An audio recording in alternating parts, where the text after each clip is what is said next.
All right, welcome to lesson 3. Today we're going to be talking about measures of variation. Okay, now we've talked about measures of center. Hold on, I'm just going to adjust this. We've talked about measures of center, and we've talked about how measures of center describe the center part of the data. Well, variation means difference. Okay, so the measures of variation are going to measure the differences within the data. So measure of variation is used to describe the distribution or spread. Hold on, let's see if we can adjust this. That's a little bit better. There we go. Distribution or spread of the data. Okay, now to find measures of variation, we want to split our data up into quartiles. Quartiles are the values that divide the data into 4 equal parts. So we will end up having a first quartile, a median, a third quartile, and then really a fourth quartile, which will be the ending or the highest part of our data. So when we're finding the measures of variation, we're looking for the median, which we already know is the middle number in a set of data. We're looking for the first quartile, which we're going to simplify and call Q1. The third quartile, which we'll call Q3, the interquartile range, which we will call the IQR, okay, the range, and the mean absolute deviation, which we're going to call the MAD. Now, we're not going to talk about mean absolute deviation today. We're going to be talking about that on Wednesday in class. So the first quartile is the median of the data values that are less than the mean, or the median, I'm sorry. The third quartile is the median of the data values that are more than the median. The interquartile range, or the IQR, is the distance or the difference between the first quartile, remember we're going to call this Q1, and the third quartile, which we're going to call Q3. Okay? The range is the difference between the greatest and the least data values. Now, in order to find the measure of variation, we also want to be able to find outliers. Now, an outlier is any element of a set of data that is at least 1.5 interquartile ranges less than the lower quartile or more than the upper quartile. In order to calculate or find an outlier, sometimes you can look at a set of data and you can say, I know that this one is an outlier, but not always. So how do we prove that this one is an outlier? Well, we're going to find the IQR, or the interquartile range of our data. We're going to find this IQR by taking the Q1 and subtracting, the Q3 and subtracting the Q1. Once we find that, we're going to multiply that IQR by 1.5. Then we're going to add the result to Q3. And if there are any data values that are higher than this sum that I just found, those data values are an outlier.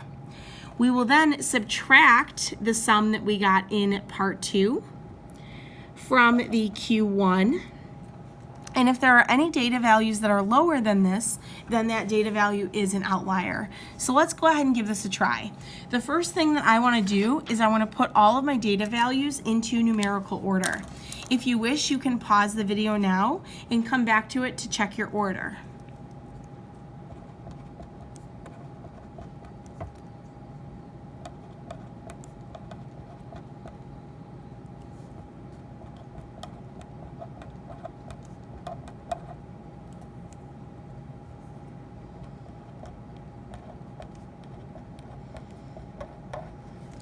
All right, mine should now all be in order. Now what we're going to do is we're going to find the median of this set of data.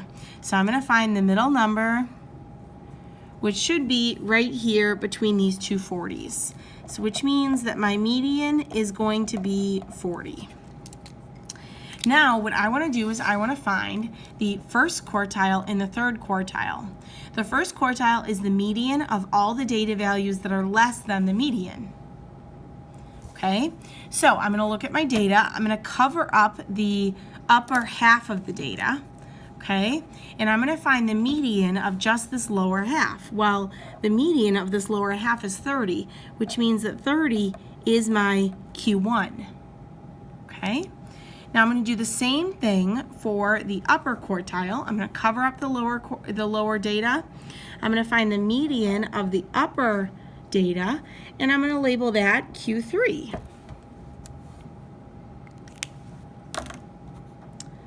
Now my next step is to find the IQR. Now I find the IQR by taking the Q3 minus the Q1. So the IQR is going to be 50 minus Q1, which is 30. So the IQR is going to equal 20. Okay?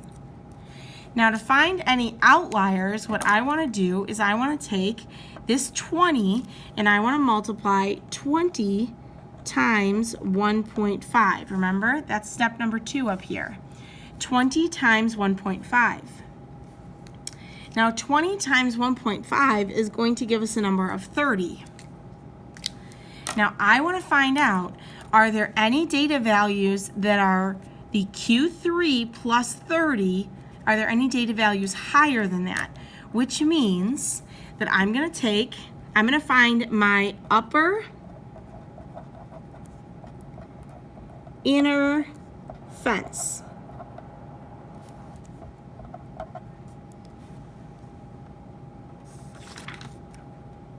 Did I spell fence wrong? I did. Okay. In order to do that, I'm going to take my Q3, which is 50, and I'm going to add this 30 that I got in part 2. And I'm going to get 80. Okay? Now, I'm going to find the lower inner fence. And I'm going to take the Q1, which is 30, and I'm going to subtract the number that we got in number 2, which is 30. So 30 minus 30, which is 0. Now I'm going to ask myself, do I have any data values that are greater than 80 or less than 0? Well, I do, because I have this data value of 100, which means that my outliers is 100. So I have one outlier in this set of data. All right, let's move on to the back page. All right, the back page is measuring how to find the best measure of variation. So we learned that there were 3 ways to find the best measure of center, and that's mean, median, or mode. Okay, so using the mean of the data, okay, we're going to use the mean of the data as the best measure of center if there is no outliers.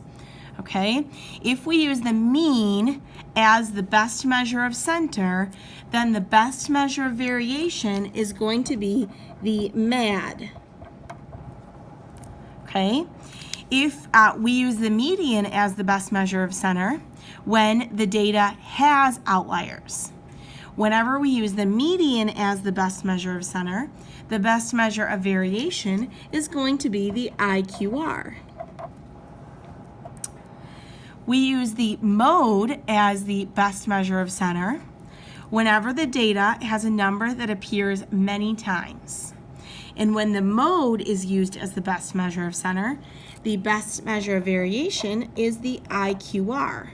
So these occur in pairs: median IQR, mode IQR, mean, and the MAD. Okay? Now, we're going to practice finding all of the measures of variation. The following are test scores recorded from Mr. Spencer's science class. Find all measures of variation, but we're not going to worry about the MAD right now. The first thing that I need to do is go ahead and put all of these data values in order from least to greatest.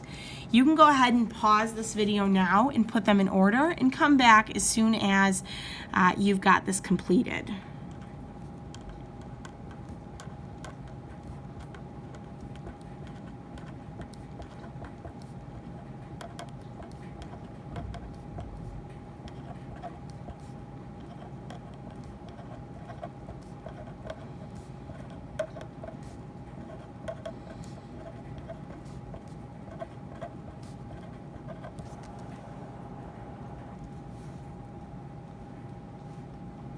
I'm just double checking with my answer key, make sure that I didn't forget any.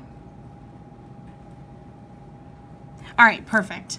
So now what we're gonna do is we're gonna go ahead and find the median of these sets of data.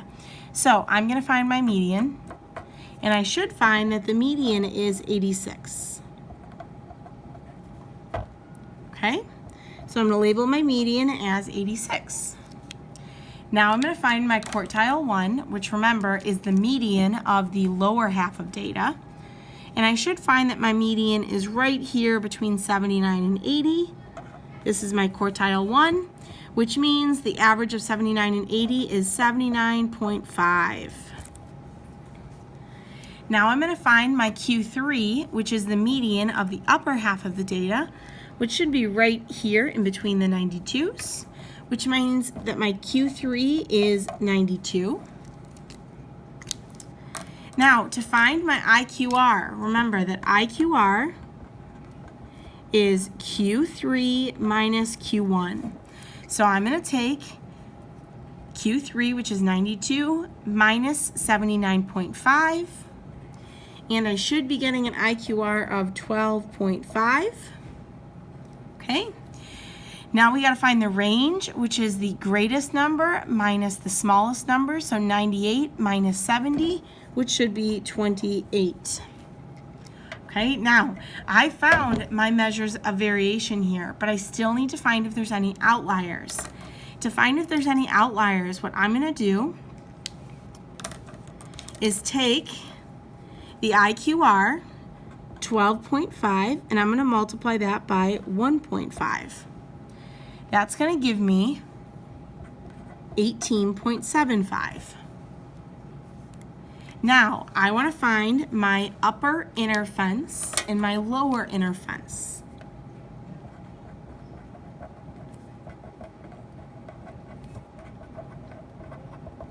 To find my upper inner fence, I'm going to take this Q3, which is 92, and I'm going to add the 18.75. Okay, which should give me 110.75. Now let's ask yourself, are there any data values here that are larger than 110.75? Are there any data values that are larger than our upper inner fence? No, there aren't. So there aren't any outliers on the higher end of this data. Now we'll find the lower inner fence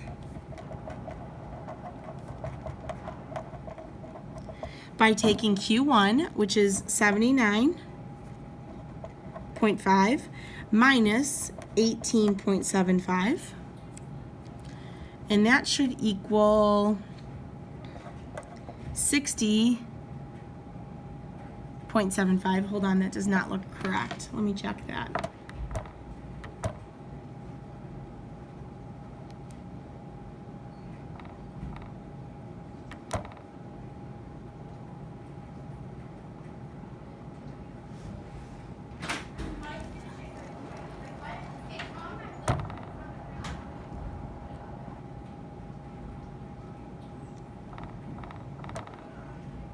Oh, it is right, 16.75. Now let's ask ourselves, are there any data values that are lower than 60.75? No, there are not. So we can say that since there's no data that's higher,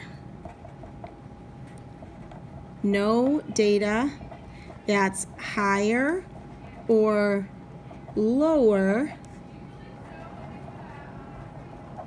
than these data sets,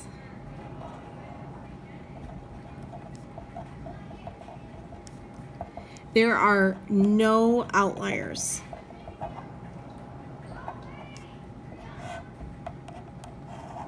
Now, since there are no outliers, we know that our best measure of center is going to be the mean, because remember, the mean is used when there are no outliers.